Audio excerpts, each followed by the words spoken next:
Hi, I'm Emrose and I do a lot of stuff. Today we have something new for this channel, but very near and dear to my heart. It's a sewing project. I'm finally bringing out my sewing machine baby back here. She's always behind me in my studio, but I haven't had a chance to work on a big project lately. So I'm jumping back in. And I have this wonderful piece of fabric that I'll be using. It's a bit of a thrift flip, although I got this from my parents' linen closet. So it's this wonderful French Provençal tablecloth with a bold, bold print on it. They got this in the 90s. It's this wonderful yellow with flowers, with little tiny patterns, with fruit. Just like a whole cornucopia of fruit on this thing. And it does have a bit of a hole in it, so it has outlived its use as a tablecloth, and it is time to become something new. I love to make pieces from scratch, and I really love to work with unique reclaimed materials to bring new life into them, to see what kind of story they can keep telling as a garment or as, well, you'll see what I come up with. All right, come on, let's get started.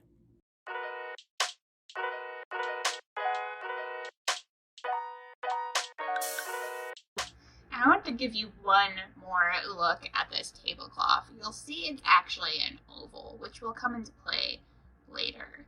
Now, I wanted to do each and every one of these steps to the best of my ability, so I started trying to sketch out my design ideas. Now, I don't do a lot of fashion sketching, so this ended up being a little bit trickier than I expected. But it did help me get my ideas out and kind of visualize what I could do with the amount of material I have. Now, this one that I'm drawing right now is the one that really inspired me. I like that one a lot, and I think it's totally doable. But as you will see, things change over time. Hello. That's my cat. As soon as I laid out the tablecloth to actually do some measurements, he appeared. Oh, also another little helper right here, as I laid out an existing garment to see how a bodice might take shape. The next step is to take some craft paper and begin drafting the bodice. Now the paper is all curly here, but here's a hack that a friend of mine showed me a couple years ago. You roll it in the reverse direction, like this, and then... So flattering, oh my god. But so effective. You have a nice flat sheet of paper here. And this is where things start getting really chaotic. I begin to trace out that tank top I had out earlier to form the general shape of a bodice that I wanted.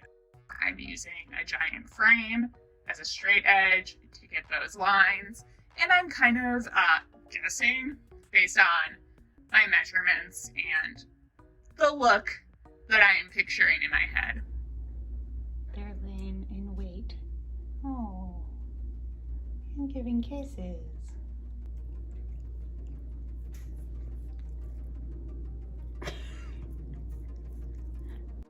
Then I laid out the front and back bodice, and I made a sleeve pattern. What's up?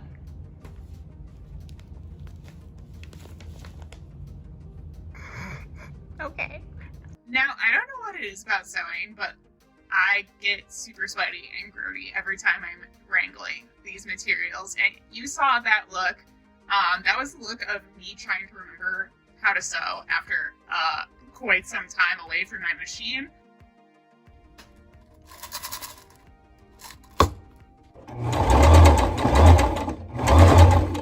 There's some seriously weird machine noises happening though. I didn't record a lot here because I'm just trying to throw this whole thing together. So it'll be a bit of a surprise for you to see how the whole thing turns out. Here's me doing a sin and threading gold thread over a blue bobbin thread, but you know, you work with what you got. Those are the two big bell sleeves. I think they're gonna look awesome. I love the way the pattern lined up with like that red trim, and I pressed the seams. I'm still trying to recover. Be a good little baby sewist here. After gathering up the sleeves, I attached them to the main length of the sleeve, and as you can see, there was some serious length. Is this giving anybody else some serious ABBA, Mamma Mia vibes? Like, I am Donna, the dynamos need to show up. Okay, I ended up shortening the sleeves. This is how I did it. Yeah, so I've pinned this up and I'm gonna stitch the sleeves back. Also, look, I added a sticker. So this is the extra fabric that I'm gonna trim off right now, and then I'll probably have to finish this edge, okay? I mean, I could have done better, but it exists now. Oh no, I missed a whole bunch. Whatever. This man. This is a rebel. Now, I'm gonna move on to a different little project here. It was just as much of a mess, so I didn't record much, but I did make a TikTok. Here she is. I'm crafty, I'm chronically ill, so I'm going to turn these fabric scraps into a beautiful bucket hat for that sweet, sweet sun protection. Now I know you're probably thinking, Em, aren't you always saying you need to rest more? Why are you taking on all these extra projects? Well, in addition to rest, I also need distraction. And what better distraction than a project where I mess up 10,000 times before finally getting it right? And now, the real reveal.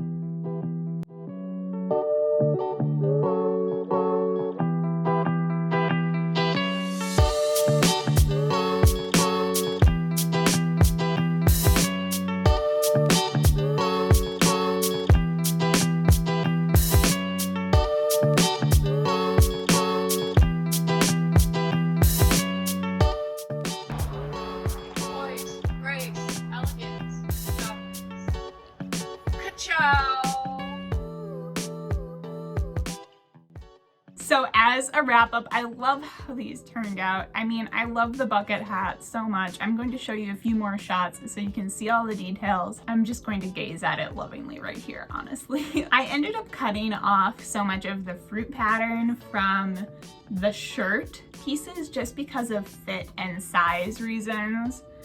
And I was a little bit worried that I wasn't going to be able to incorporate it at all. But by quilting all of my scraps together, I think the fruit really shines as this funky bucket hat. I mean, you can definitely see all of the distinct forms now. It's a loud pattern for sure, but I love how it's mixed up with some of the simpler areas of the design too. I had some serious issues with the pattern, and this whole thing took me quite a long time because I couldn't get it to fit my head quite right. Fortunately, because the whole thing is so busy and the whole thing is patchwork, you can't really see some of my major mistakes, but I did end up adding little triangular sections to the brim here to make it a bit wider. There was one, here's the other one.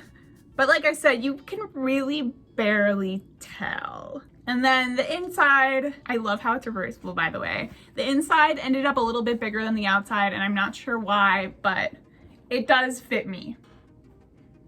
And it's unquestionably a bucket hat. Moving back to the shirt, I'm obsessed with the sleeves. I love the tiny little puff on the shoulders. The flounce at the end is super, super fun. If I can say one big thing that I learned as a takeaway from both of these projects really is that when I'm designing, I need to account for something called ease. So even with a fitted garment, you still need a little bit of extra room for the body to move and also for you to be able to pull it over your head.